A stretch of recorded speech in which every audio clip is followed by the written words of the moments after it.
Et aujourd'hui, on se retrouve sur des problématiques également autour du patient, puisque les essais cliniques, c'est toute cette histoire, toute cette clé, toute cette finalité. Le saviez-vous par ailleurs que la France est un pays leader en Europe en matière d'essais cliniques? Sans doute que oui, puisqu'il y a en ce moment, à date de décembre 2022, 142 projets d'études cliniques en cours d'évaluation. Nous sommes juste devant l'Espagne et l'Allemagne à quelques projets. Et également, on a obtenu des autorisations pour 78 essais cliniques, toujours juste devant l'Espagne et l'Allemagne. Donc c'est vraiment important pour nous de nous positionner en tant que pays leader en matière de recherche et d'essais. Et là, l'important et le sujet de la conférence, c'est pas nécessairement, non, ce n'est pas de multiplier la recherche indéfiniment, mais vraiment de la valoriser, de tomber sur cette data augmentée. Et c'est pour ça que je laisse la parole à nos merveilleux experts. Si je peux vous demander de vous présenter. Bonjour, donc je suis Delphine Ladaré. Je travaille depuis 10 ans moi, dans la recherche clinique et je me suis spécialisée dans le domaine de la medtech. Et donc j'ai fondé CleanCMD il y a 1 an et demi maintenant pour accompagner des fabricants de dispositifs médicaux comme un département d'affaires cliniques externalisé, donc faire un accompagnement vraiment global de la définition de la stratégie market access jusqu'à l'opérationnel, donc la conduite d'essais cliniques, la rédaction des dossiers d'évaluation clinique et j'en passe. Voilà, donc l'idée, c'est vraiment de faire un accompagnement global pour ces fabricants. Bonjour, Caroline de Mareuil, cabinet ICOSA. Donc ICOSA existe depuis 2009. On fait de la bio, de la chimie, de la medtech. Et un petit peu, on essaie de balayer en fait tous les secteurs de la santé. Mais quasiment uniquement les secteurs de la santé. Maintenant, on fait un peu d'environnement. Et puis food quand même et cosmétique. Voilà, donc ça, ce sont nos domaines de prédilection. Nous, on fait des brevets et comme tous les agents de brevets, on ne connaît rien en réglementaire ou à peu près. Et du coup, c'est une vraie demande en fait d'être aussi formé sur ces parties-là pour pouvoir mieux interagir justement au moment des essais cliniques ou à des moments ultérieurs. Donc on a quelques-uns de nos clients qui font des essais cliniques et qu'on accompagne justement à chaque fois qu'ils génèrent des données pour voir ce qu'on peut faire en propriété intellectuelle. Je m'appelle Mathilde Rolline, je travaille chez Sanofi dans le département brevet aussi. Le département brevet de Sanofi, c'est en gros une centaine d'ingénieurs brevets qui s'occupent de protéger les innovations, y compris les innovations dans les essais cliniques sur nos produits et nos produits de demain. Et moi, plus particulièrement, je m'occupe de batailler devant les tribunaux avec les gens qui veulent invalider nos brevets, qui estiment qu'ils ne valent rien, ou alors quand nous, on estime que ceux de nos concurrents ne sont pas suffisamment solides pour mériter un monopole. Voilà. Bonjour, donc moi je suis Pierrick Rousseau. J'ai fait toute ma carrière dans l'industrie pharma. J'ai commencé d'ailleurs chez Sanofi et prédécesseurs, pour les plus anciens, Roussel-Utlaf, Oxmarion de Roussel, Aventis. Et ensuite, j'ai rejoint le groupe Pierre Fabre en 2006 comme directeur IP. Et là, je suis en situation de pré-retraite, donc je ne suis plus tout à fait représentant de Pierre Fabre, mais encore plus ou moins salarié de Pierre Fabre et assez actif dans l'enseignement et le milieu associatif de la propriété intellectuelle. Sans plus attendre, Delphine, je vous laisse la parole pour que vous nous présentiez un peu les tenants et les aboutissants des essais cliniques. Merci.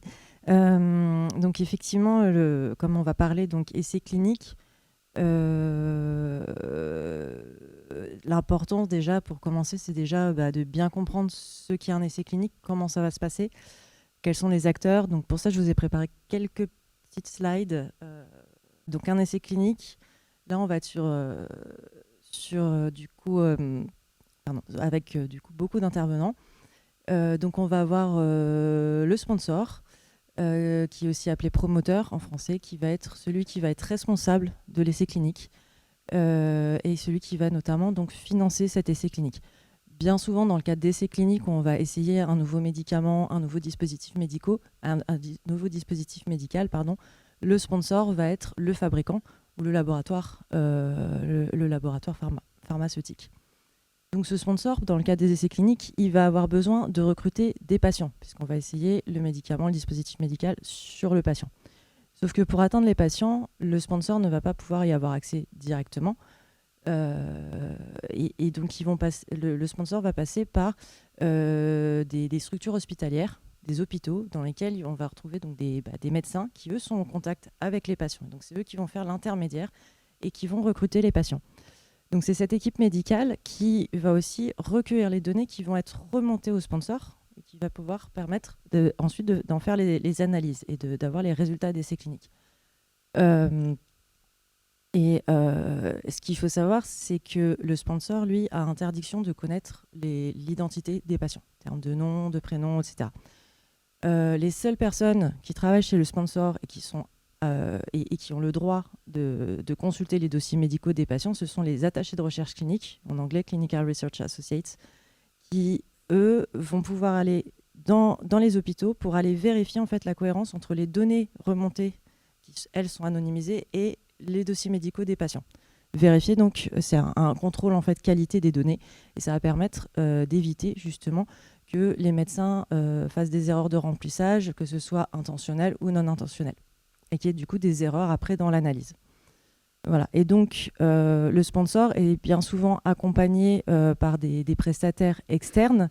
Donc, on va trouver dans les CRO, donc Contract Research Organization, qui va pouvoir fournir donc, des chefs de projet qui vont superviser du coup l'ensemble de l'essai, ces attachés de recherche clinique, justement, des data managers qui vont être en charge justement de la base de données et de la nettoyer et de vérifier les cohérences, des biostatisticiens qui vont justement aller analyser les données, etc. Donc voilà, donc vous voyez, il y a vraiment un nombre de personnes et d'acteurs qui vont être impliqués dès lors que vous lancez un essai clinique qui va devenir très important. Donc très rapidement, vous allez impliquer en fait plein de personnes extérieures à l'entreprise qui vont être informées à un niveau de détail quand même très important de ce que vous êtes en train de tester. Voilà. Et donc ensuite, pardon. Je t'interromps juste. On a parlé beaucoup de brevets sur les résultats d'essais cliniques, mais nous, on a fait aussi des brevets sur le recrutement de patients dans les essais cliniques. Et en fait, c'est une vraie difficulté aujourd'hui, le recrutement de patients. Tout le monde le sait. Et c'est assez compliqué d'arriver à identifier où sont les patients. Il y a une question quand même de localisation géographique par rapport à l'endroit où va se trouver l'essai et des choses comme ça. Et c'est vrai qu'à ce niveau-là, il y a aussi énormément, et quand j'ai travaillé sur cette invention, j'ai eu la surprise de voir qu'il y avait énormément de brevets là-dessus. Et effectivement, celui qu'on a fait, c'est très bien vendu et très rapidement. Donc, juste pour dire, dans les essais cliniques, il y a aussi des brevets au niveau du recrutement des patients. Et même au niveau de toute la chaîne, il y a de plus en plus de travail qui est fait pour pouvoir décentraliser, pour justement éviter que les patients ne puissent être recrutés que dans les gros hôpitaux, par exemple. Donc il y a beaucoup aussi de logiciels qui sont en cours de développement pour permettre cette décentralisation. Donc il y a aussi un travail effectivement d'innovation dans tous ces processus de recherche clinique pour permettre d'étendre les inclusions, de permettre une communication plus facile entre le médecin, le patient, entre le médecin et le sponsor, etc. Donc entre tous ces intervenants. Et donc pour continuer du coup sur les acteurs, bien évidemment il va y avoir les instances réglementaires aussi qui vont avoir un rôle important. Donc on peut citer l'ANSM qui elle est en charge de la sécurité des patients qui vont être inclus dans l'essai clinique. Donc l'ANSM, c'est l'Agence nationale de santé du médicament. Les CPP qui sont les comités d'éthique en France. Donc CPP, c'est pour comité de protection des personnes qui vont s'assurer que les droits des patients sont bien assurés au cours de l'essai clinique. Le promoteur va aussi être en interaction avec la CNIL, la Commission nationale de l'informatique et des libertés, pour tout ce qui va être pour assurer la sécurité des données, puisque tout ce qui est données cliniques sont des données sensibles, donc il va falloir assurer leur sécurité. Et également avec le CNOM, donc pour assurer la transparence des liens entre le fabricant ou le laboratoire pharmaceutique et les médecins qui travaillent dans le cadre de l'essai clinique. Voilà. Et donc, pour vous présenter un peu, on va dire grossièrement, mais les différentes étapes d'une étude clinique, on va d'abord préparer tout ce qui est documentation, on va sélectionner les centres, donc notamment les hôpitaux dans lesquels vont se faire l'étude clinique. Ensuite, on va pouvoir faire les soumissions réglementaires, donc demander les autorisations ANSM, CPP, CNIL, enfin voilà, tout ce petit monde. Pendant que ce dossier est revu, on va passer les contrats en fait, donc entre le sponsor et les centres, parce qu'il y a forcément un contrat qui va relier les deux, d'où l'intervention justement du CNOM sur ces contrats. Une fois qu'on a les autorisations réglementaires, on va pouvoir faire des visites de mise en place. Donc ça, ce sont les attachés de recherche clinique qui vont aller sur les centres pour les former à l'étude. Et une fois que ces visites de mise en place sont faites, les premiers patients vont pouvoir être inclus. Donc, voilà, donc un gros milestone, c'est le first patient in, c'est le moment où le premier patient de l'étude va être inclus. Ensuite, tout au long de l'étude, à partir du moment où le premier patient a été inclus, les attachés de recherche clinique vont commencer à faire les activités de monitoring, donc de suivi, de vérification de ces données, et aussi, ainsi que les data managers. Donc ensuite, les milestones, ça va être le dernier patient inclus, le dernier patient suivi, le dernier patient sorti de l'étude, donc une fois que le suivi a été réalisé et que tout est terminé. Ensuite, il va y avoir un gel de la database. Donc, c'est une fois qu'on a tout vérifié, on a toutes les données, on va pouvoir geler la database et sur cette base de données gelée, on va pouvoir commencer du coup l'analyse des données pour pouvoir rédiger le rapport de l'étude. Voilà. Donc, vous voyez, c'est un processus qui est long, donc ça ne se fait pas en quelques jours. Et qui fait intervenir beaucoup d'acteurs, et c'est là qu'il peut y avoir du coup beaucoup de risques, on va dire, de fuite au niveau confidentialité, parce que autant on a beau faire signer des NDA, enfin des accords de confidentialité en début d'étude à tous ces acteurs, donc tout ce qui va être les sous-traitants, les médecins, autant sur le coup ils viennent de signer, ils vont rien dire, mais 1 an, 2 ans, 3 ans après, est-ce qu'ils vont pas avoir oublié que tout ça, c'est toujours confidentiel, alors que l'étude est toujours en cours. Donc voilà.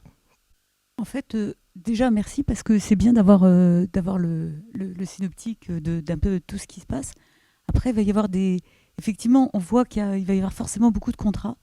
Dans les contrats, il y aura aussi des clauses de confidentialité la plupart du temps.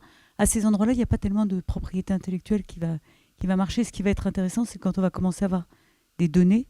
Et la question, ça va être à quel moment, en fait, dans l'obtention des données, il faut commencer à réagir et je dirais à se poser la question de la propriété intellectuelle. Ça, c'est une vraie question. Enfin, un peu du cas par cas aussi.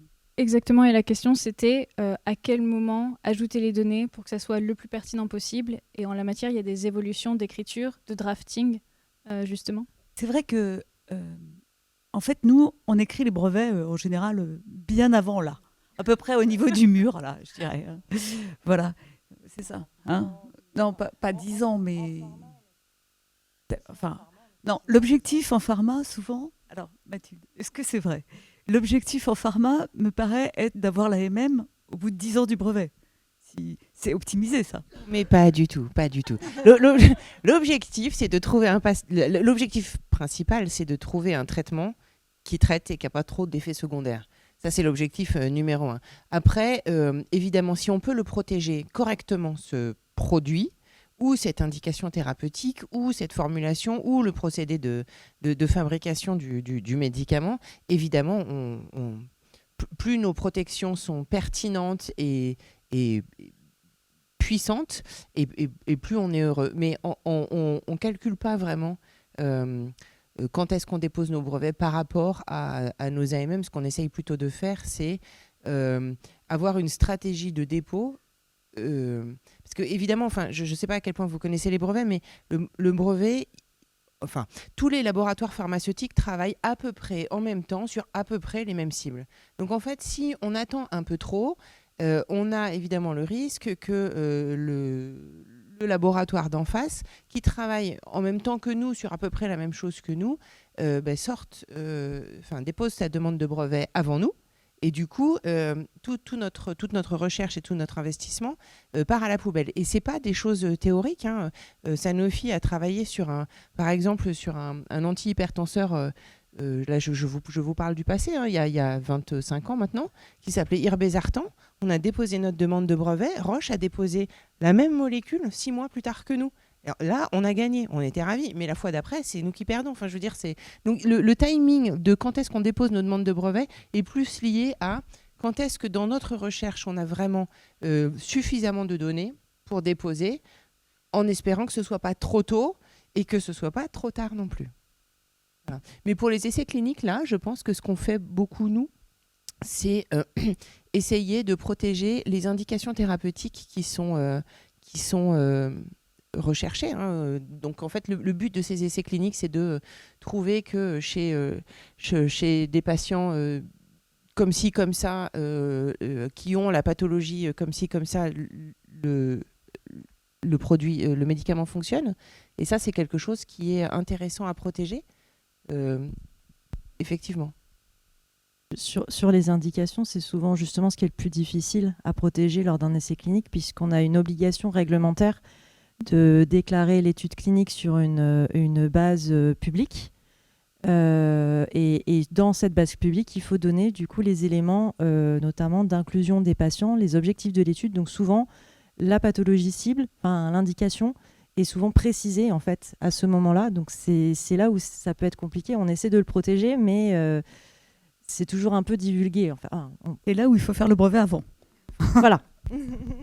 Alors, je dirais, pour compléter tout ce qui a été dit, c'est qu'il y a, voilà, il faut imaginer un timeline là, dans le temps. Donc, en effet, on est sur, comme le disait Mathilde, une grosse compétition sur les cibles, etc. Donc, on dépose assez tôt les premiers brevets. Et on ne sait pas du tout si les molécules qui sont dans ces brevets, parce qu'en général, il y en a plusieurs, lesquelles seront sélectionnées. On n'est pas encore... voilà, on va couvrir une classe de molécules, et certains exemples peut-être de molécules. Certaines molécules peut-être atteindront la phase de préclinique et après de clinique. Mais on ne sait pas trop où on va. Mais souvent, ce brevet sera le brevet, ce qu'on appelle le brevet Princeps. Parce que c'est celui qui vraiment couvrira la molécule si vraiment elle est sélectionnée en préclinique. Et après, on a cette phase clinique, phase 1, phase 2, phase 3, où là, déjà, ça porte, il y a 50% des coûts sont sur ces essais. Le coût d'un développement, c'est à peu près entre 1 et 2 milliards d'euros. 50% des coûts sont sur les cliniques. Donc, quand on est en phase clinique, ces datas, elles ont une valeur folle, en fait. Parce que là, on connaît le produit, on sait quel produit va être développé, et on va avancer vers peut-être une AMM. Au début, on était à une chance sur 10 000, et maintenant, au niveau de l'essai clinique, surtout en phase 3, on est sur une chance sur 2. On n'est pas loin de l'AMM. Donc là, il y a une valeur folle. Et ces brevets vont, on va dire, se rajouter aux brevets Princeps, vont renforcer ou rajouter du temps.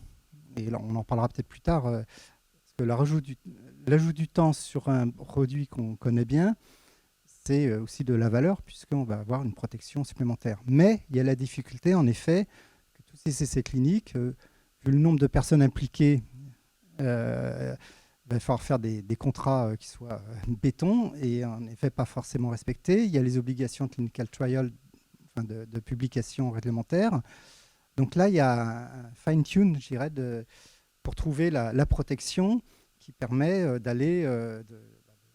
de rajouter à ce qu'on a déjà, tout le débat qu'on a et toutes les difficultés de protection de ces datas. Et je voudrais aussi rajouter quelque chose, c'est que dans l'industrie pharmaceutique aujourd'hui, on a beaucoup d'exemples de produits qui ont été testés dans une indication thérapeutique et ça n'a pas marché. Mais par contre, au vu des données dans cette indication thérapeutique, ça semble prometteur dans une autre indication thérapeutique. Et en fait, et donc on l'essaye dans cette nouvelle indication thérapeutique et ça fonctionne parfois.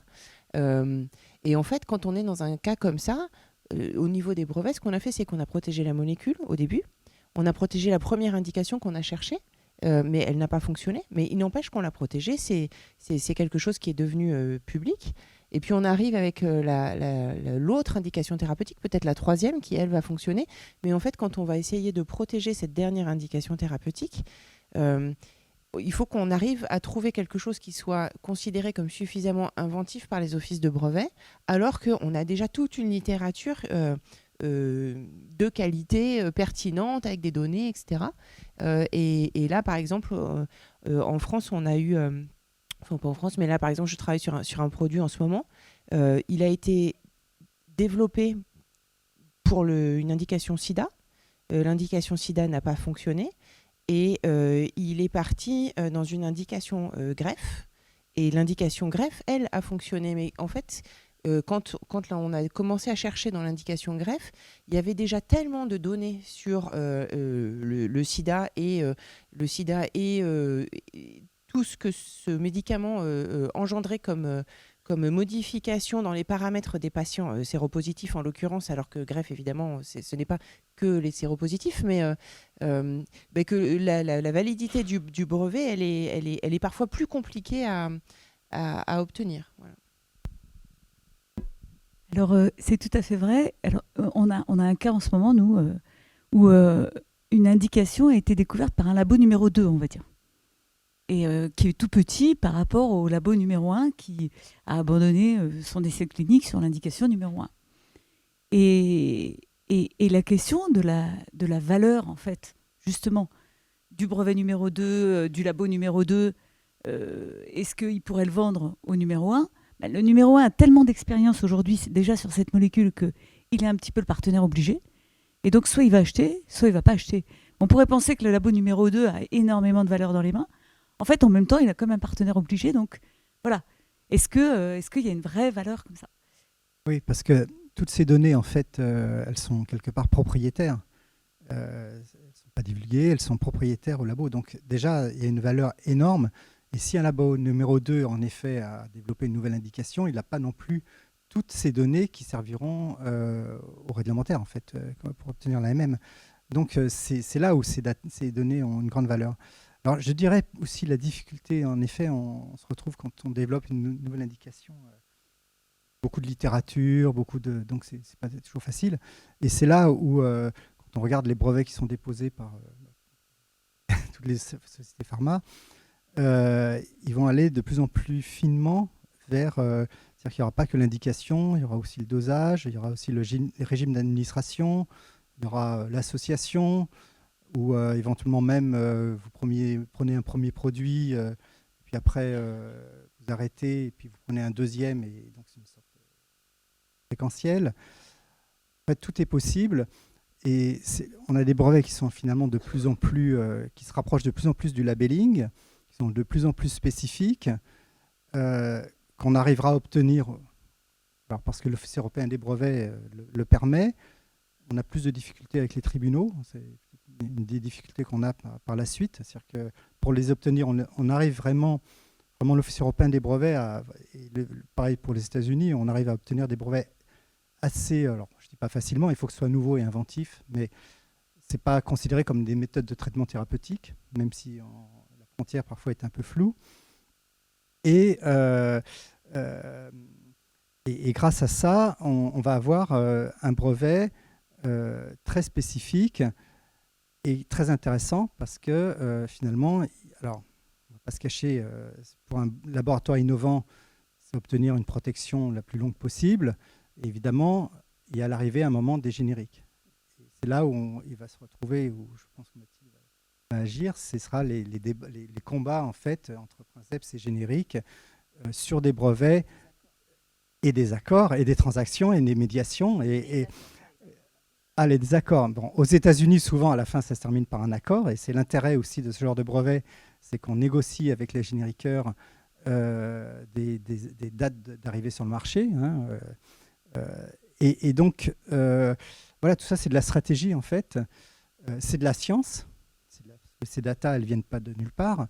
C'est de la science, mais en même temps, c'est de la stratégie qui permet de valoriser en fait tout l'investissement, encore une fois, quand on investit 1 ou 2 milliards de dollars ou d'euros sur des médicaments, on a droit quand même à une certaine protection.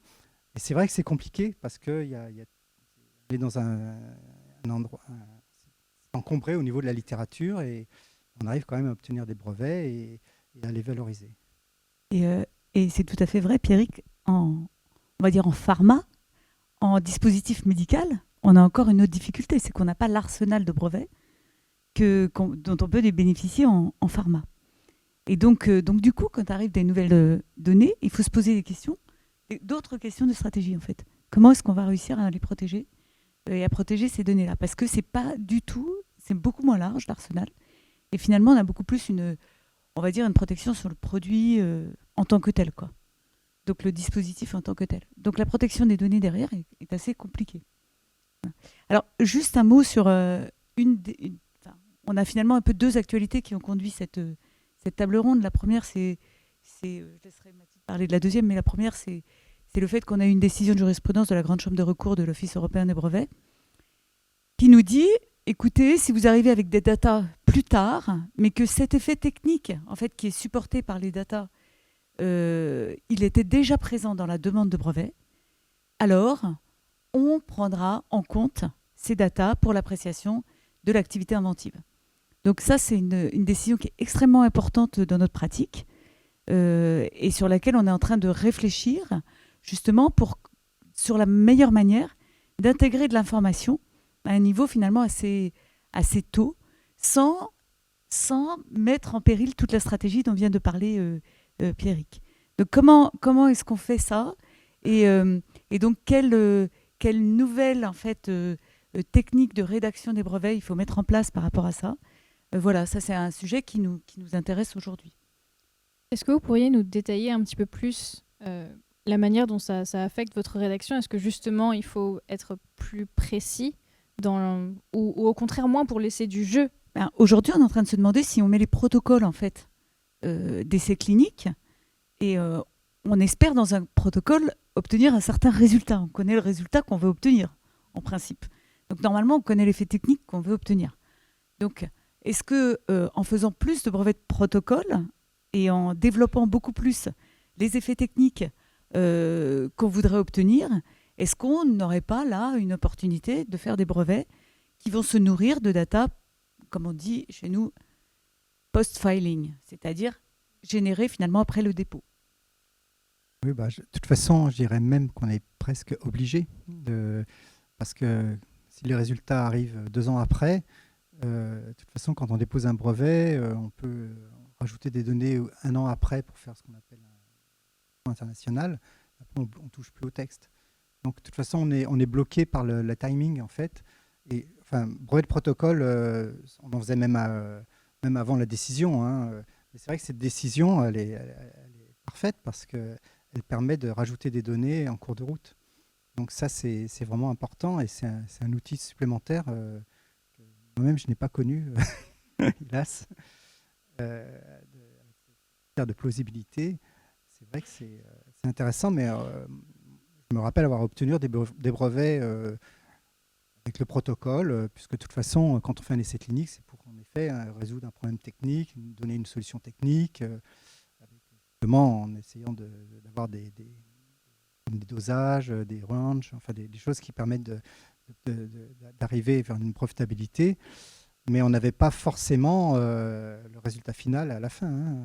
Mais c'est ces brevets-là que vous avez déposés en amont qui ont permis d'avoir la décision aujourd'hui, puisque les examinateurs, un coup, acceptaient les données, oui. L'autre coup ne les acceptait pas, et donc finalement, c'est comme ça qu'on a obtenu une décision qui dit maintenant, c'est très clair, vous pouvez faire des brevets de protocole, vous pourrez apporter les datas après. Voilà. Et Delphine, vous avez un exemple particulier par rapport aux dispositifs médicaux, notamment ceux connectés, où il y a une approche vraiment pas à pas dans l'élaboration? Oui, tout à fait. Quand on développe en fait un nouveau dispositif médical, notamment tout ce qui va être logiciel ou même on peut même le faire en électromédical, souvent ça va être important d'aller au plus près du patient rapidement pour un petit peu voir comment ça se passe, surtout si c'est quelque chose qui doit être utilisé par le patient, voir s'il arrive à comprendre justement le logiciel, à le prendre en main. Et c'est là où on va pouvoir designer des essais en fait, où il va y avoir des itérations du logiciel.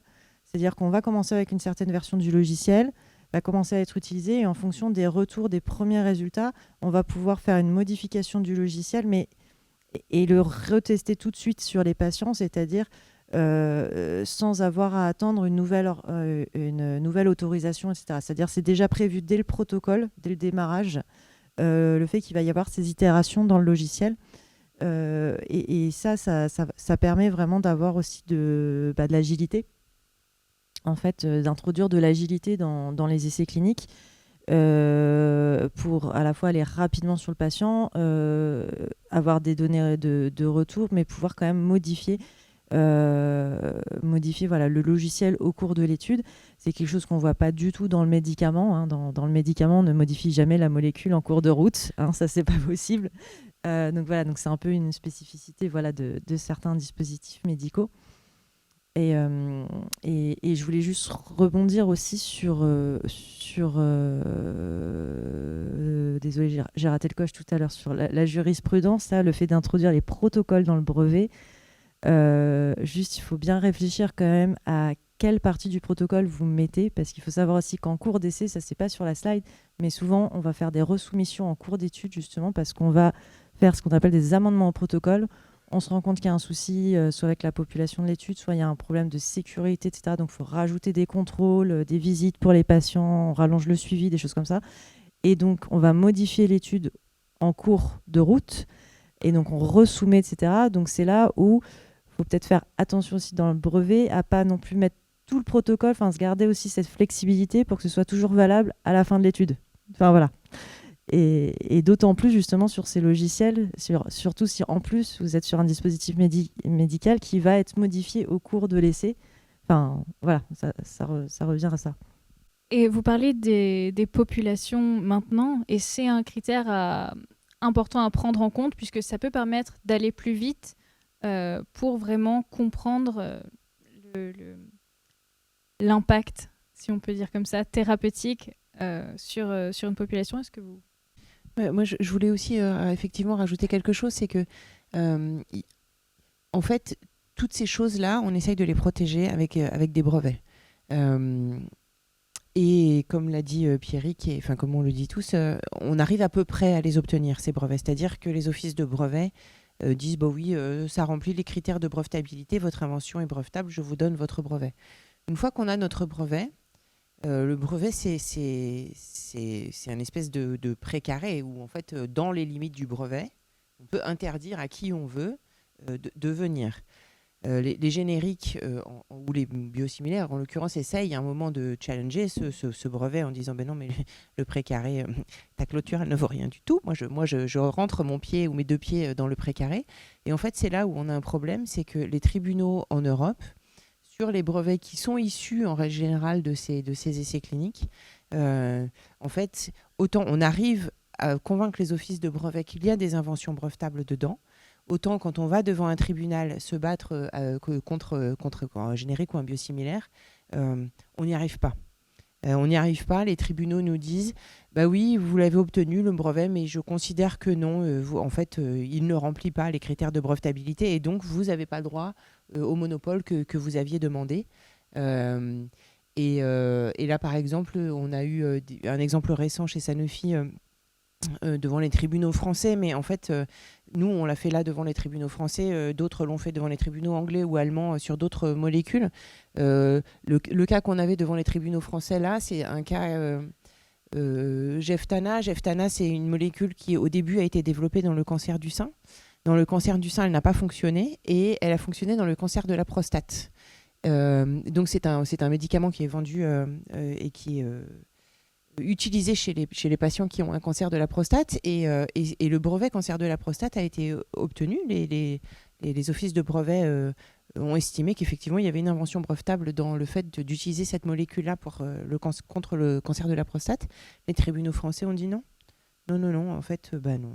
Vous n'êtes pas assez inventif par rapport à tout ce qui était déjà connu à l'époque où vous avez déposé votre demande de brevet.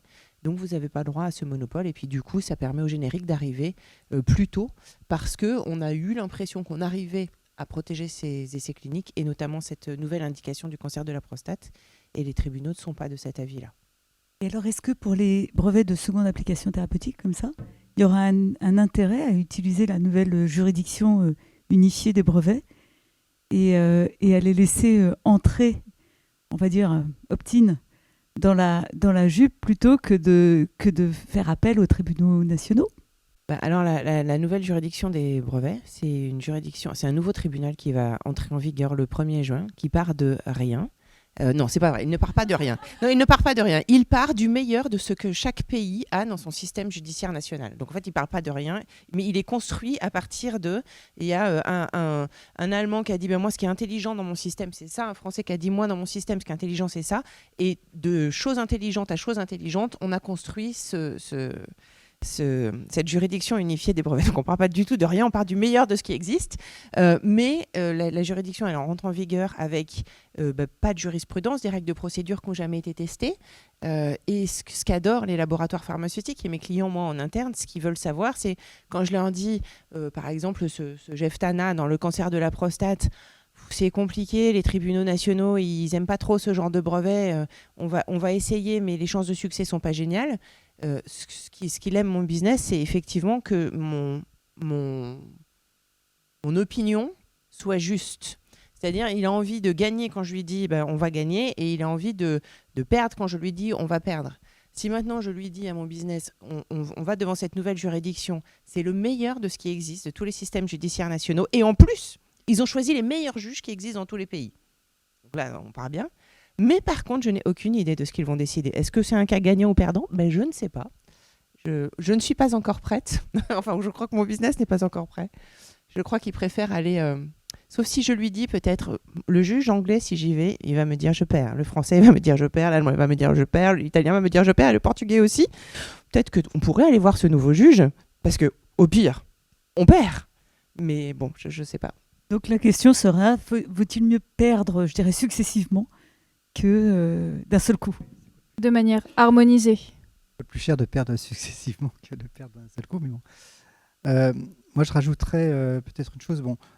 Il me semble quand même que les vraies nouvelles applications thérapeutiques, alors les vraies, c'est-à-dire vraiment... Ça me paraît une vraie nouvelle indication thérapeutique. Si vraiment c'est nouveau et inventif, ça doit passer même auprès des tribunaux, il me semble. Enfin, ça passe pas, c'est pas inventif. La prostate, c'est un cancer hormonodépendant. Le sein, c'est un cancer hormonodépendant. Alors voilà, oui, c'est ça. C'est compliqué à défendre du point de vue de l'activité inventive, mais de temps en temps, on peut y arriver. Ce qui est plus difficile, c'est vraiment, alors peut-être les sous-populations, si elles sont arbitraires, les dosages, les régimes d'administration, du style, vous prenez 3 fois par jour le matin plutôt que le soir. Là, il y a des brevets qui sont obtenus, mais qui sont annulés devant les tribunaux. Pourquoi ? Parce que, en fait, il y a l'interdiction de la méthode de traitement, du traitement thérapeutique, de se mettre à la place du médecin, en fait. Et ça, c'est vraiment ce que disent les tribunaux. C'est une méthode de traitement thérapeutique et donc ce n'est pas une invention brevetable. Et c'est là où nous, on essaye de dire, mais non, attendez, il y a un problème technique, il y a une solution technique et on estime, et d'ailleurs l'Office européen des brevets, je dirais même les grandes chambres de recours de l'Office européen des brevets estiment qu'il y a vraiment une invention. Donc là, on est vraiment sur un problème et moi, j'espère que la JUB, en effet... on arrivera sur quelque chose qui soit plus proche de l'OEB que des tribunaux. Donc j'ai encore espoir. Donc c'est vrai que je suis d'accord, alors je sens la question un peu provocante. Si on met tous les brevets en opt-out, on ne saura jamais. Alors opt-out, c'est-à-dire qu'on sort les brevets de la juridiction, c'est-à-dire de la juridiction unifiée. On les laisse dans la juridiction nationale. Ça ne durera que 14 ans. On saura, mais on saura dans 20 ans, quoi. C'est dommage. C'est un peu dommage. Maintenant, je comprends tout à fait la réaction et la stratégie des pharma. Mais pour autant, les pharma continuent à déposer ces brevets qui sont pas très très forts et qui sont susceptibles d'être annulés devant un tribunal parce que pour le moment, et tant qu'ils ne sont pas annulés, ça augmente encore la valeur du produit et la protection du produit. Sinon, je pense que les pharma arrêteraient de déposer ces brevets. Mais je ne sais pas, parce qu'il y a quand même quelque chose, c'est que le jour où on dépose un brevet, sa validité va être vérifiée dans les 5-6 ans qui suivent, et le jour où il est devant un tribunal, c'est 20 ans après. Le jour où on dépose un brevet, on le dépose et on essaye de le rédiger d'une manière qui répond aux règles d'aujourd'hui. Mais dans 20 ans, la jurisprudence, on n'a aucune idée dans quelle direction elle ira. Et en fait, si ça se trouve quelque chose qui a l'air un peu bof aujourd'hui, dans 20 ans, ce sera super fort. Et quelque chose qu'on rédige en prenant en compte les dernières jurisprudences et qui est super fort aujourd'hui, si ça se trouve, dans 20 ans, il y aura une jurisprudence qui aura dit ah ben non, j'invente un nouveau critère. Il y a un nouveau critère qui devient plus important. Et ce nouveau critère-là, dans ce brevet-là, vous ne l'avez pas. Et donc, il ne vaut rien votre truc. Donc, en fait, je pense qu'on essaye aussi de faire au mieux de ce qu'on peut aujourd'hui, en espérant que ce sera encore le mieux de ce qu'on peut dans 20 ans. Je dirais pour compléter qu'on ne va pas se restreindre à déposer des brevets, surtout quand on est sur un produit qui a ou qui va avoir une AMM, donc qui a déjà une valeur, on le connaît, on a toutes les données. Si on vient vous voir en vous disant il me semble que cette nouvelle formulation ou cette nouvelle posologie, c'est vraiment intéressant pour telle et telle raison, je ne vais pas dire ah ben non, je ne le dépose pas parce que je ne sais pas ce que vont dire les tribunaux. Je dépose un brevet. Et ce n'est pas de ce qu'on appelle l'evergreening stratégie, c'est réellement, il y a des inventeurs qui viennent nous voir et on dépose des brevets parce que c'est important pour l'entreprise. Après, on verra bien ce que ça donne, mais c'est vrai qu'on ne le saura que 15 ans après. Et si les jurisprudences sont plutôt dans le sens des pharma, tant mieux. Voilà. Si ça va à l'inverse, tant pis. Mais on dépose. Je pense que sur un brevet, sur un produit, il peut y avoir 5, 10, 15, 20 brevets. C'est la vie normale, la stratégie normale de l'industrie innovante. Il faut continuer à rivaliser d'ingéniosité pour effectivement sécuriser l'innovation. Je me permets de reprendre ce dont vous parliez, Mathilde, puisque parfois il y a une contradiction réglementaire, malheureusement, qui s'opère entre l'essai clinique et le dossier réglementaire déposé, ou encore entre le brevet et l'autorisation de mise sur le marché. Est-ce que vous souhaitez rebondir ? Oui, alors en fait, il y a une jurisprudence très récente là, qui vient d'un tribunal américain. Vous savez, aux États-Unis, ils sont un petit peu...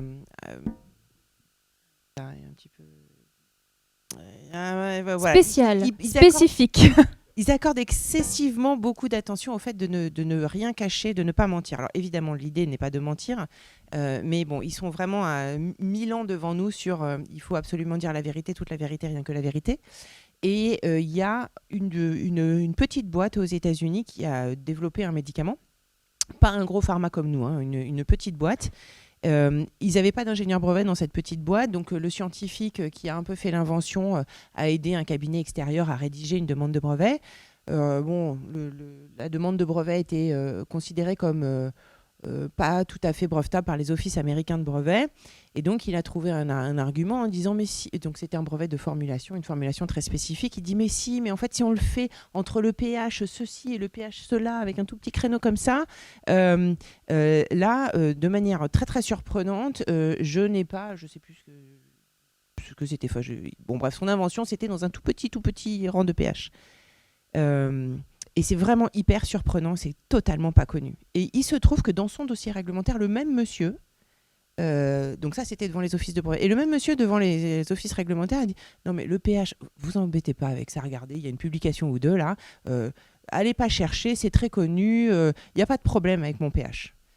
Et les offices de brevet lui ont dit en fait, donc ce brevet était allé en contentieux aux États-Unis. Alors en contentieux quand vous n'avez pas aux États-Unis, en contentieux quand vous n'avez pas enlevé votre chemise, vos chaussettes, tout ça, ils n'aiment pas. Et donc ils ont dit ce brevet, vous avez dit blanc à l'office des brevets, vous avez dit noir aux offices réglementaires pour avoir vos AMM, votre brevet, vous n'avez pas le droit de l'utiliser, on le considère comme inutilisable parce que vous avez menti. Enfin, vous avez menti, oui, vous avez menti, ou vous avez caché des informations aux offices de brevets.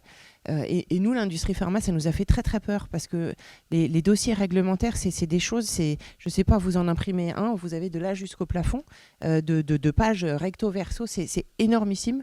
Voilà, alors on remplit la pièce et nous, les ingénieurs brevets qui essayons de protéger les inventions, en fait, on n'a pas accès à toutes ces données-là. elles sont traitées par d'autres équipes que nous, d'autres scientifiques que nous, des gens qui ont d'autres compétences que nous. Et s'il faut que pour déposer une demande de brevet de formulation, on se tape la lecture de la totalité du camion 3 tonnes, en fait, on n'y arrivera pas. Et donc, on a eu très très peur de cette jurisprudence. Alors là, il se trouve que c'était peut-être un petit peu spécial. C'était le même monsieur, le même individu qui avait dit blanc à droite et noir à gauche. Et puis bon, il avait quand même... voilà, il avait peut-être un peu tiré sur la corde, ce monsieur, mais on peut faire des erreurs de bonne foi en disant alors oui, moi je pense que vraiment mon invention c'est le pH, et puis ne pas être au courant que 3 mois après ou 6 mois plus tard, quelqu'un du réglementaire va dire non, mais le pH, mais pas du tout. Et donc en fait, on s'est un peu, créé des sueurs froides, et puis bon, on se dit finalement, c'était peut-être un cas particulier où c'est un individu qui a joué sur les deux tableaux. Voilà. Mais d'où l'intérêt que les brevets et le réglementaire se parlent au maximum. Et c'est pas facile à faire. Hein. C'est pas facile à faire du tout. Donc, Je dirais pour compléter que oui, même avant le réglementaire, il y a tous ces essais cliniques. Encore une fois, phase 1, phase 2, phase 3, c'est quand même des phases différentes, avec des objectifs différents. Et il faut absolument mettre en place une sorte de process interne pour capter l'information et pour éviter qu'il y ait des communications qui aillent partout. Et c'est vrai que c'est super compliqué, parce que quand on voit le nombre de personnes qui sont impliquées, rien que les CRO, quand c'est une CRO, je sais pas moi, en Inde ou en Chine, voilà, faut pouvoir contrôler tout ça. Et je dirais que c'est peut-être là la grande difficulté par rapport aux inventions classiques en préclinique, où on connaît bien la R&D, où on travaille peut-être aussi en collaboration avec une start-up. Tout ça, on contrôle bien. Mais alors, toute la partie data des essais phase 1, phase 2, phase 3, pour capter et retenir l'information, c'est pas simple. Et donc il y a ça, plus en effet le réglementaire. En effet, s'il y a des écrits qui sont inverses de ce qu'on a mis dans le brevet, par la même personne, en plus, surtout par la même personne, aux États-Unis, ça peut être un peu compliqué. Non, peut-être pas en Europe, mais en tout cas aux États-Unis. et du coup, nous, ce qu'on retient aussi, c'est qu'il faut qu'on sache ce qui va être publié au niveau réglementaire pour pouvoir agir avant.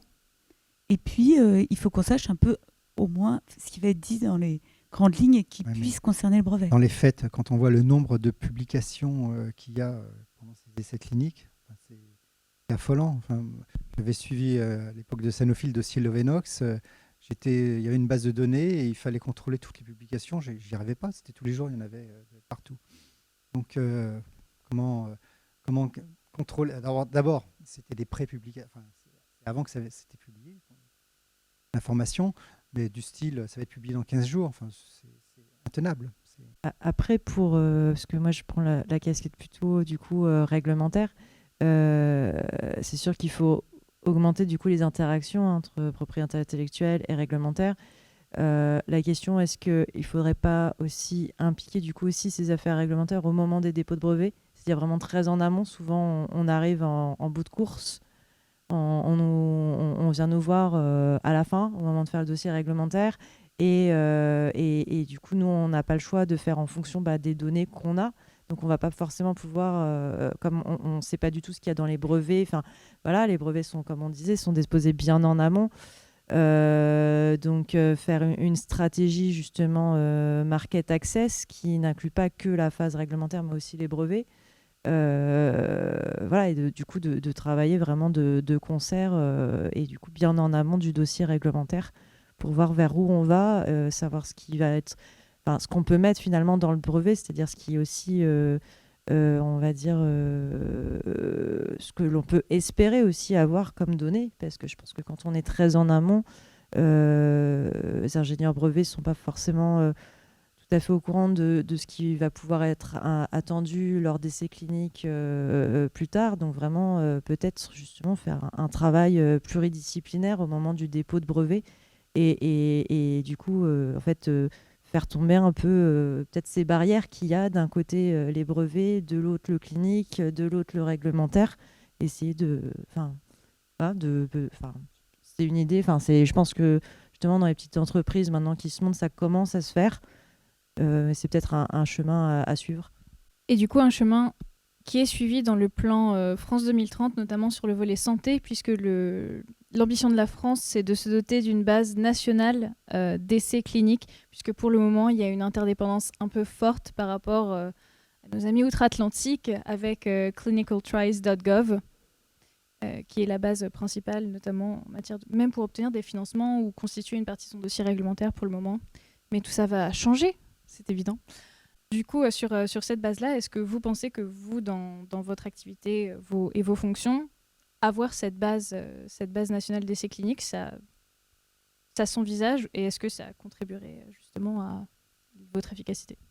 Alors, je vais juste rebondir là-dessus. Alors, j'avais pas en tête cette base nationale au niveau du plan France 2030, parce que ce qui se passe, c'est que là, il y a aussi les offices européens avec les nouveaux règlements européens qui sont en train de mettre en place des bases européennes, en fait, d'essais cliniques. Donc, je crois que c'est déjà lancé pour le médicament. Ça va se faire aussi pour les dispositifs médicaux là, par EDAMED dans les années à venir. Donc à partir du moment où on aura ces bases européennes, en fait, ce sera peut-être du coup redondant d'avoir... Parce que s'il faut qu'on les déclare à la fois sur la base européenne plus sur la base française, ça va faire vraiment doublon. Donc il risque d'y avoir des oublis, sauf s'ils nous disent que c'est une obligation que ce soit aussi sur la base française. Et ça va du coup rajouter du travail. Il risque d'y avoir du coup des incohérences entre ce qui est déclaré sur la base européenne, sur la base française, ou alors il va vraiment bien falloir faire des copier-coller, s'assurer que c'est exactement la même chose. Ce serait super, ça ce serait le mieux. Mais l'interopérabilité, déjà EDAMED, ils ont du mal à le mettre en place. Pour les essais cliniques, on voit l'échéance se décaler. Je pense, je suis en train de me dire peut-être qu'en 2030, 2035, on aura notre base d'essais cliniques sur EDAMED. Ça devait être pour 2022-2023 initialement. Donc ça se décale sans arrêt. Donc sur la question de l'interopérabilité, je me fais pas trop d'illusions. Voilà, étant donné mes expériences précédentes. Ok, pardon. Et donc, ma question est la suivante. Si on met en place un essai clinique avec des investigateurs, un établissement hospitalier, et que sur la base de données, il y a une copropriété, et que finalement les données sont importantes pour l'obtention du brevet, qu'est-ce qui se passe d'un point de vue propriété intellectuelle dans cette situation ? Alors c'est une excellente question, puisqu'en fait on a pas mal de questions au quotidien sur ça. La question elle est beaucoup sur en fait ce que sont ces données. C'est-à-dire que par exemple, vous allez avoir des données patients absolument pas structurées qui peuvent arriver dans une biotech qui va être obligée de se charger de la structuration, de la curation et de l'intégration en fait, de ces données. Donc les données en tant que telles, la donnée en tant que telle n'est pas vraiment appropriable. Les données ne sont appropriables en fait qu'en tant que base de données. Ça rejoint une discussion aussi qu'on a eu tout à l'heure sur les algorithmes. Mais c'est donc en fait, ce qui va se passer, c'est que les données peuvent participer donc à l'activité inventive d'un brevet, et à ce titre-là, la question de la propriété n'intervient pas. Ce qui va intervenir, c'est qui a participé en fait aux revendications du brevet, qui a conceptualisé et mis en œuvre les revendications du brevet. Et sur la propriété, il faut toujours aller revoir un peu les revendications et être capable de mettre des noms d'inventeurs en face et dire finalement cette revendication-là, elle est nouvelle grâce à un tel qui a eu l'idée, et peut-être elle est inventive grâce à la génération de données.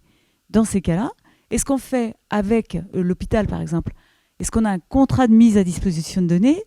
Est-ce qu'on a un contrat de copropriété ? Quel retour peut attendre l'hôpital ? Et quel retour, comment sécuriser aussi la propriété intellectuelle de la société qui doit valoriser ?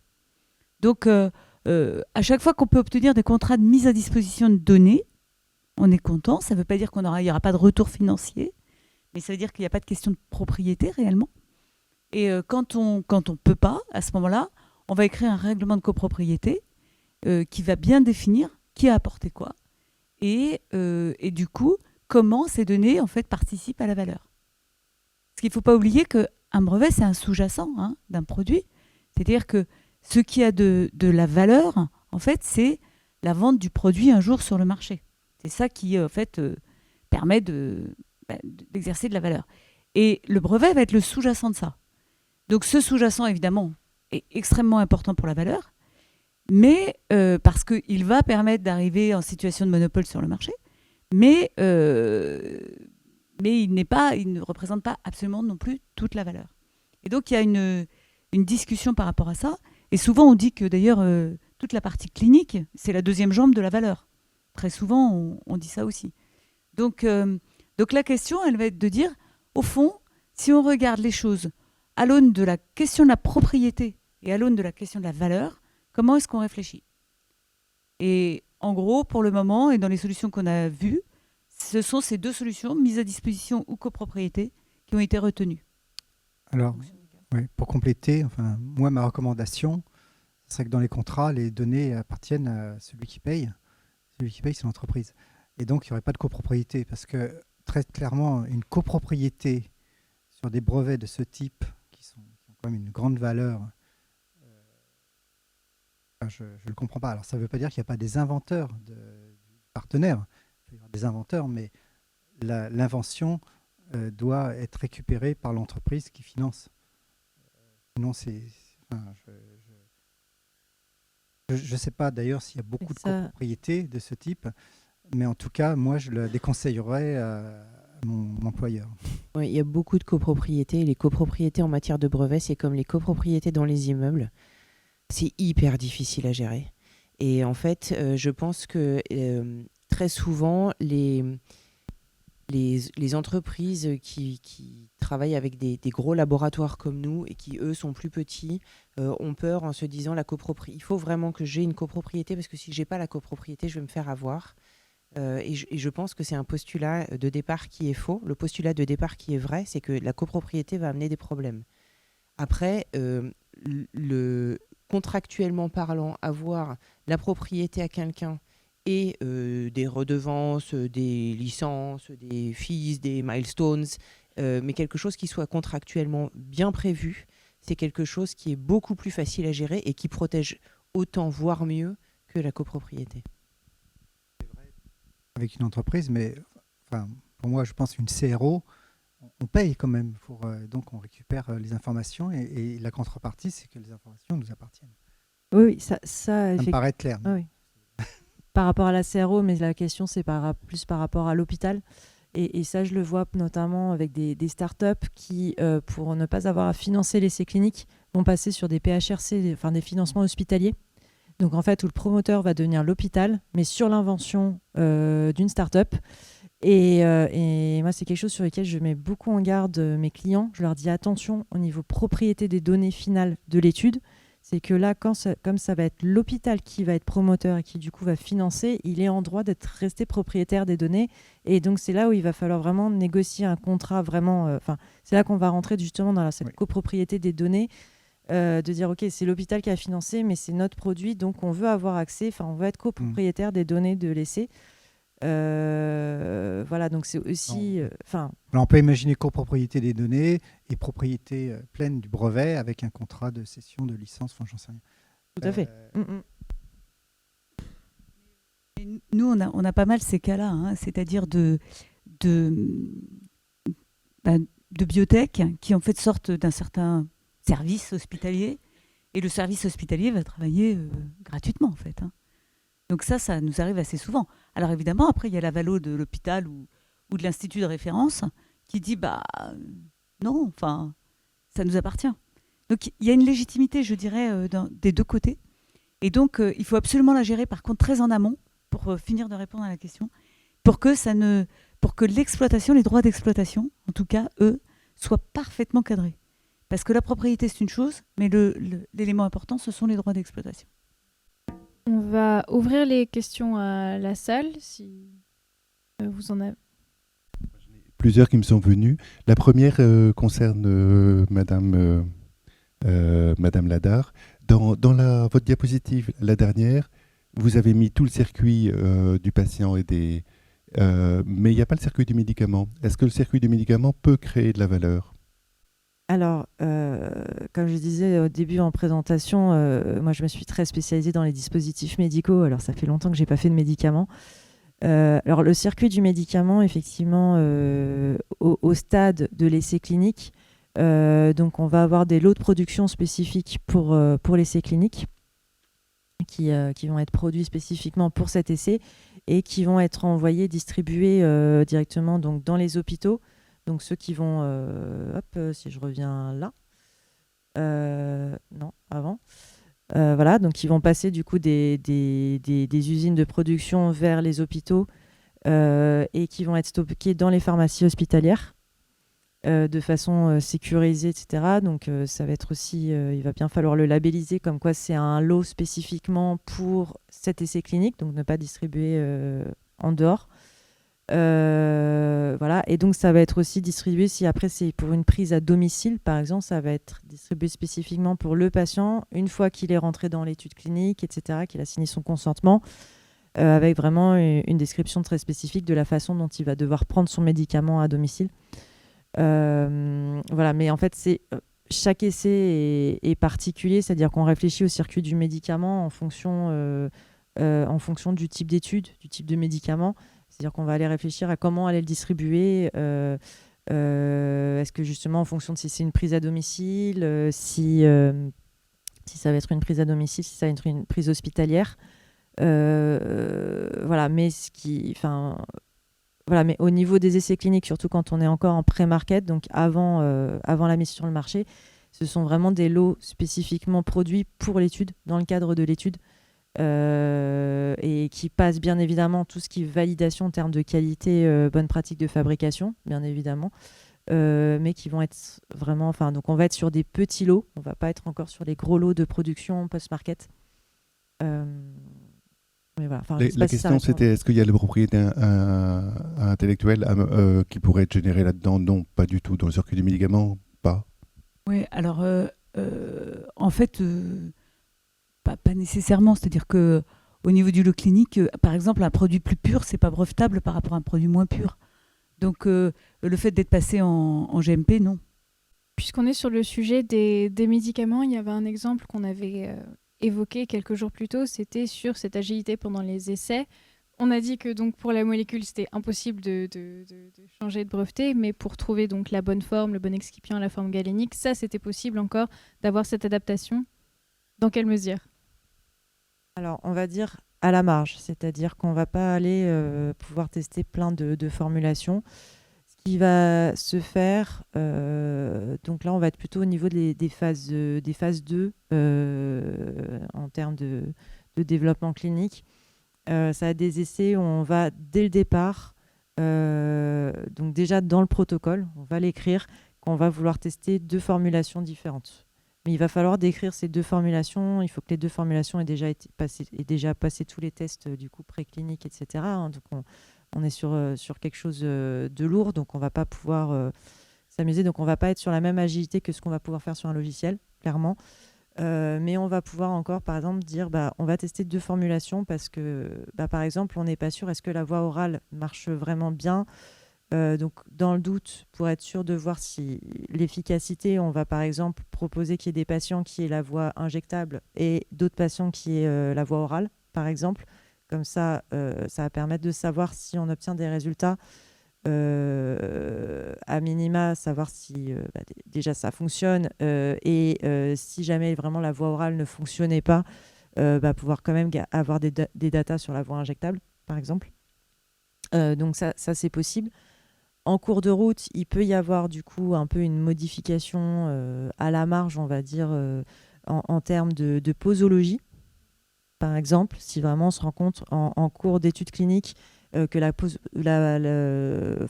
on peut du coup choisir une autre posologie en disant voilà, en fait, on va peut-être réduire un peu les doses parce qu'on se rend compte qu'en fait, à cette dose-là, il y a trop d'effets secondaires. Donc, on va réduire la dose pour essayer de voir si quand même à cette dose-là, on a quand même un effet thérapeutique. Donc, on va pouvoir changer les posologies. Mais voilà, mais c'est quand même des changements, on va dire, beaucoup plus à la marge que ce qu'on peut faire sur un logiciel lorsqu'on fait des modifications au cours de l'essai et qui vont souvent être... il va falloir les prévoir et c'est souvent ce qu'on fait en fait en phase 2 médicaments. C'est-à-dire qu'on va prévoir par exemple deux formulations. On va prévoir aussi différents différents groupes de patients, certains groupes qui vont prendre des hautes doses et d'autres groupes qui vont prendre des plus faibles doses. Donc pouvoir, dès le démarrage, dès le design de l'essai, en fait, tester plusieurs posologies de la molécule. Parce que, et pourquoi donc ça fait tout de suite des gros essais, parce que du coup il va falloir beaucoup de patients, puisqu'il va falloir tester plusieurs formulations sur plusieurs posos, etc. Mais on est forcé de faire ça parce que justement on sait qu'en cours de route, c'est pas en milieu d'études qu'on va pouvoir dire finalement en fait je vais passer en injectable parce que la voie orale c'est pas terrible, ou je vais diviser par 2 la dose, enfin voilà. Donc, donc on n'a pas autant de flexibilité voilà, que dans le DM. Donc c'est lourd d'être agile. En matière de propriété intellectuelle, du coup, quelle incidence? En fait, c'est assez intéressant dans le domaine du logiciel, parce que nous, quand on fait des brevets de logiciel, on va breveter les fonctionnalités du logiciel. Et elles, normalement, elles ne vont pas être trop modifiées, normalement, en théorie, au cours du temps. En tout cas, on l'espère. On essaye aussi d'anticiper en fait toutes ces modifications possibles, d'où l'intérêt de travailler en amont avec le market access, avec le réglementaire, la clinique, etc. Parce que il faut aussi voir que les gens qui font des logiciels ne sont pas du tout habitués en fait à une démarche réglementaire de ce type-là. Et donc ils découvrent tous un petit peu. La réglementation a changé il n'y a pas très longtemps. Donc ils sont tous un peu en découverte. Et donc nous, notre objectif, c'est de les protéger au mieux et donc de les accompagner en fait sur tout le chemin. D'où une certaine agilité, effectivement. Oui, bonjour, merci à tous pour vos interventions. Et donc une question plus précisément à Delphine, pour faire le lien toujours entre le réglementaire et les brevets. Dans quelle mesure, dans l'évaluation clinique du dispositif médical, je parle bien de la réglementation sur les dispositifs médicaux, peut-on citer les brevets dans le cadre de l'état de l'art, et notamment pour le dossier fait selon le guide MedDev 2.7/1 Ref 4. Nous sommes sur du précis. Oui, mais non, c'est précis, mais pas tant que ça. Là, c'est juste citation du texte où il y a beaucoup de lettres et de chiffres. Mais effectivement, pour les dispositifs médicaux, donc pour mettre un petit peu le cadre, effectivement, pour obtenir le marquage CE, dans le dossier technique, il y a tout un dossier d'évaluation clinique à réaliser. Donc, dans cette évaluation clinique, donc quand on dit clinique, bien évidemment, il y aura les résultats des essais cliniques, quand il y a eu des essais cliniques de fait. Mais il va y avoir aussi toute une grosse partie qui s'appelle l'état de l'art. Donc c'est une grosse revue de la littérature qui permet de faire un état de lieu de ce qui existe actuellement sur le marché pour traiter la pathologie ciblée par le dispositif médical. Donc on va automatiquement du coup revenir sur la base déjà médicale de la pathologie, et expliquer un peu le circuit de soins de ces patients en France, enfin même plus généralement en Europe, puisque le marquage CE c'est automatiquement européen, et toutes les alternatives thérapeutiques. Et en fait, l'idée c'est de placer le nouveau dispositif médical dans cet environnement, c'est-à-dire pouvoir dire, voilà, par rapport à tout finalement l'arsenal thérapeutique, tout le circuit de soins, où est-ce que mon dispositif médical va venir se placer. Et donc souvent dans cet état de l'art, effectivement, on va parler des concurrents du dispositif médical, s'il y en a déjà sur le marché. Donc on va aller chercher du coup, alors je vais parler de similaire pour ne pas parler d'équivalent, parce que le terme d'équivalent a une définition très spécifique avec le nouveau règlement dispositifs médicaux. Donc on va aller chercher des similaires, c'est-à-dire des dispositifs médicaux qui ressemblent à celui qu'on est en train de mettre sur le marché. Donc à notre dispositif, on va aller faire cette recherche, et il faut justement qu'on parle et qu'on aille faire une recherche dans la littérature de ce qui a été publié sur ces dispositifs médicaux, notamment en termes de bénéfices et de risques déjà identifiés sur ces dispositifs médicaux qui ressemblent aux nôtres. Et donc c'est sur cette partie-là où effectivement ça peut être intéressant, ça peut être même très intéressant d'aller rechercher justement les brevets déposés pour aller identifier ces concurrents, ces similaires, sur des recherches de mots-clés, de brevets sur des technos un peu identiques, où effectivement ça peut être très intéressant pour aller justement identifier au niveau des concurrents et donc des dispositifs médicaux qui sont similaires, soit en termes d'indication, soit aussi en termes de techno. Parce que sur le dispositif médical, parfois, on va être sur une technologie qui est proche, on va être sur une autre indication, mais sur une technologie proche. Donc c'est là où ça va effectivement être intéressant de mettre le nez un peu dans une recherche brevet pour aller identifier les concurrents, les similaires, et pour pouvoir ensuite pouvoir rapporter dans ce dossier d'évaluation clinique les bénéfices et les risques de ces similaires. Mais souvent, en fait, ce travail, il est déjà fait au moment où on s'attelle à l'évaluation clinique, puisqu'il y a déjà eu des brevets déposés, donc il y a eu toute l'étude en fait, de benchmark en fait, qui a été faite. Donc moi, personnellement, quand je fais une évaluation clinique, je ne vais pas aller mettre le nez, aller rechercher les brevets, je vais me baser sur justement l'étude de benchmark et du coup, ce qui a déjà été fait pour avoir déjà la liste en fait, de ces concurrents ou similaires. Et alors moi je vais mettre un gros bémol, c'est que si vous mettez dans votre dossier réglementaire quelque chose sur votre produit à vous qui dit je fais la même chose que le brevet numéro machin et que vous n'avez pas de licence du brevet numéro machin et que c'est pas vous le titulaire de ce brevet numéro machin, vous reconnaissez que vous contrefaites le droit d'un tiers et c'est pas une bonne idée. Donc en fait, si vous citez des brevets parce que l'état de la littérature, je ne sais quoi, est exemplifié dans le brevet numéro tout ça, très bien. Quand vous commencez à dire ah ben moi je fais la même chose que le brevet numéro et que vous n'avez pas de droit sur ce brevet-là, vous allez au-devant des problèmes. C'est pour ça que justement, en général, dans l'état de l'art, on ne cite pas les brevets, on va citer les dispositifs médicaux, enfin le produit. Voilà, comme ça on ne va pas forcément aller dans le détail de ce qu'on fait comme eux. Voilà, et puis nous, ce qu'on voit, c'est que quand on nous pose cette question-là, eh bien on va réfléchir en fait un petit peu à ce qu'on va mettre d'intelligent en brevet dans ça. C'est-à-dire soit des brevets qui permettent de démontrer l'avantage supplémentaire, l'avantage patient, et de dire, ben voilà, par rapport à eux, voilà ce qu'on apporte de plus. Et c'est quand même un état de l'art, mais on voit bien que on améliore le service rendu ou ce genre de choses. Mais effectivement, la plus grande prudence en termes de contrefaçon, moi je suis absolument d'accord avec ce que vient de dire Mathilde, il faut faire très attention. Et donc il vaut mieux avoir un petit bout de conseil à ce moment-là. Une dernière question peut-être dans l'organisation du ciblage des populations des essais cliniques. Je sais que les femmes sont arrivées très récemment dans le système. Est-ce qu'il y a des standards d'inclusion, de diversité selon les populations? Et c'est intéressant sur ce que vous mentionnez tout à l'heure sur le GIPANA, je crois, où au départ, le cancer de la prostate, cancer du sein sont des pathologies liées aux hormones. Est-ce qu'il y a des standards minimums là-dessus? Alors, effectivement, il y a eu des communiqués récemment, dans les dernières années, comme quoi il n'y avait pas assez de femmes incluses dans les essais cliniques, ce qui faisait que on n'avait pas d'idée des effets secondaires sur les femmes. Et souvent, il y a des effets secondaires spécifiques aux femmes qui apparaissent du coup en post-market, qu'on n'avait pas identifié en pré-market, du fait du manque finalement un peu de diversité, effectivement, de représentativité des femmes en tant que patientes incluses dans les essais cliniques. Alors, là-dessus, donc les laboratoires essaient d'y travailler, bien évidemment, travaillent dessus, mais c'est toujours compliqué parce que ce qui va se passer, c'est que par exemple, sur une étude de phase 1, donc la toute première, où on va évaluer, ça va être la première administration à des patients, on va plutôt prendre du coup des volontaires sains pour évaluer justement en termes de sécurité d'utilisation.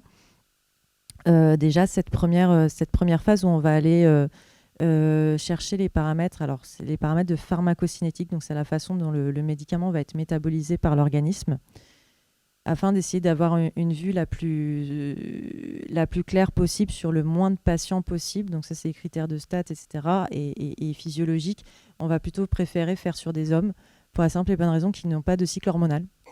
Et parce qu'on sait qu'un cycle hormonal va pouvoir impacter la pharmacocinétique d'un produit.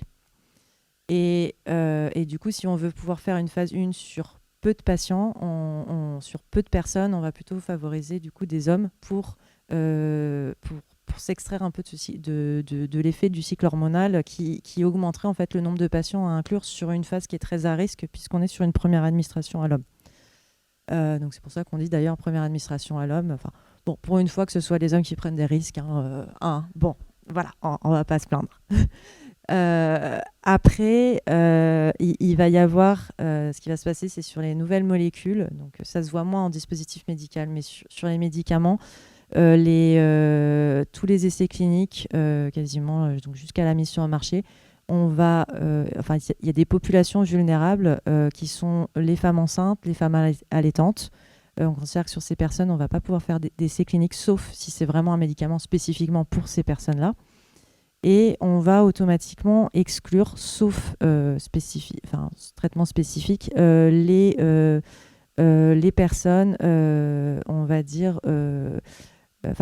on va demander aux personnes en âge de procréer d'avoir une contraception, et notamment souvent une double contraception, c'est-à-dire hommes et femmes qui prennent la contraception, que le patient soit l'homme ou la femme.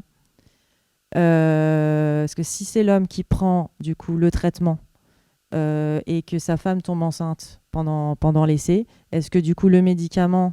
en fait, au moment des essais cliniques, on n'a pas encore beaucoup de recul en fait sur les effets au niveau tératogène ou au niveau